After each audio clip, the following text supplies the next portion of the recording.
तो हर मामले में राजस्थान की सरकार फेल साबित हुई।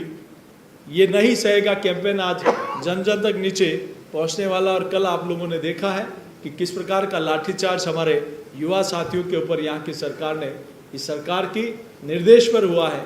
ये कहीं न कहीं दर्शाता है कि आप जनता की आवाज़ को दबाना चाहते हैं, लेकिन वो ज्वालामुखी बनकर फटेगा।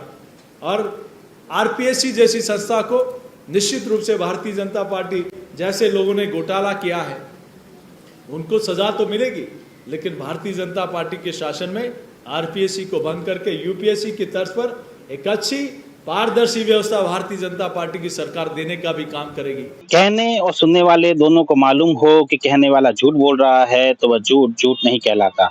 ऐसा ही कुछ देखने को मिल रहा है राजस्थान पब्लिक सर्विस कमीशन को लेकर। आरपीएससी में पिछले वर्ष जिस तरह से पेपर लीक हुए और पेपरों को लेकर घोटाला हुआ, ऐसे में इसे राजनीतिक मुद्दा बनाया गया।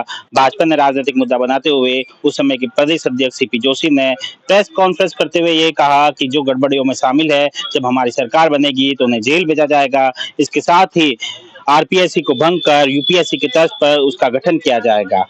अब जब राजस्थान में प्रदेश में भाजपा की सरकार बन चुकी है तो भाजपा के मंत्री विधायक इस बात से पलट चुके हैं और अपने ही बयान से पलट चुके हैं।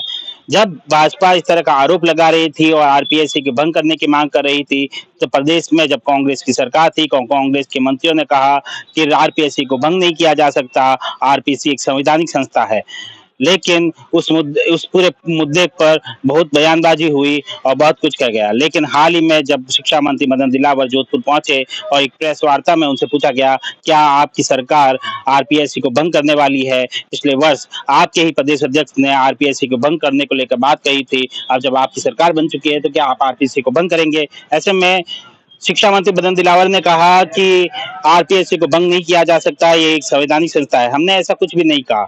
हमने ऐसा कहा होगा कि आरपीएससी में नए सदस्यों को लाएंगे और आरपीएससी को बेहतर बनाएंगे, लेकिन आरपीएससी को भंग नहीं किया जा सकता। ऐसे में इस पूरे मुद्दे को लेकर सियासत तेज हो चुकी है। क्या कुछ कहा मदन दिलावर ने, ये सुनिए। आपकी सरकार जब विपक्ष में थी तब सीपी जोशी ने कहा था कि हमारी सरकार जैसी आएगी हम आरपीएससी भंग कर देंगे। कहाँ इश्यू आ रहा है सर आरपीएससी भंग करने में? देखो, आरपीएससी भंग नहीं होगी, पुनर्गठन हो सकता है, उसमें सदस्य को बदला जा सकता है, लेकिन आरपीएससी कभी भंग नहीं होगी। उन्होंने यही कहा होगा कि आरपीएससी में लोग हैं उनको अच्छे लोग को लाएंगे ताकि उसमें भ्रष्टाचार न। पूरे मुद्दे की बात करें तो पिछले वर्ष जुलाई की बात है, जब जुलाई 2023 में भाजपा के प्रदेश अध्यक्ष सीपी जोशी ने विधानसभा चुनाव से ठीक पहले यह कहा कि जिस तरह से आरपीएससी में घोटाले हो रहे हैं और पेपर लीक हो रहे हैं, हम आरपीएससी को भंग करेंगे। इस पूरे मुद्दे पर कांग्रेस ने बचाव किया और कहा कि आरपीएससी एक संवैधानिक संस्था है। अब 2023 के विधानसभा चुनाव में भाजपा सरकार में आ चुकी है तो लोकसभा चुनाव से ठीक पहले गोविंद सिंह डोटासरा ने इस मुद्दे को प्रमुखता से उठाया और उनका ही एक वीडियो वायरल करते हुए कहा, ट्वीट करते हुए कहा कि अब जो आरपीएससी को भंग करने की बात कर रहे थे, अब वे कहाँ है? अब आरपीएससी को भंग क्यों नहीं किया जा रहा है?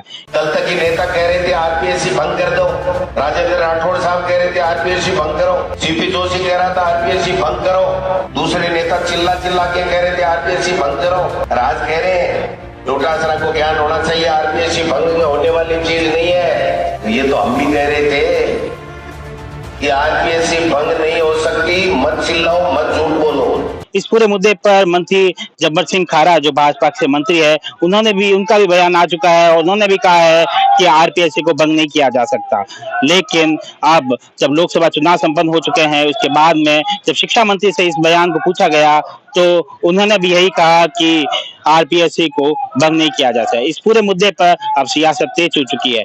जो लोग आरपीएससी को भंग करने की बात कर रहे थे, वे अपने बयान से पलट चुके हैं और वो ही राग अलाप रहे हैं जो उस समय सत्ताधारी कांग्रेस पार्टी अलाप रही थी। सुमित देवड़ा, TV9 जोधपुर।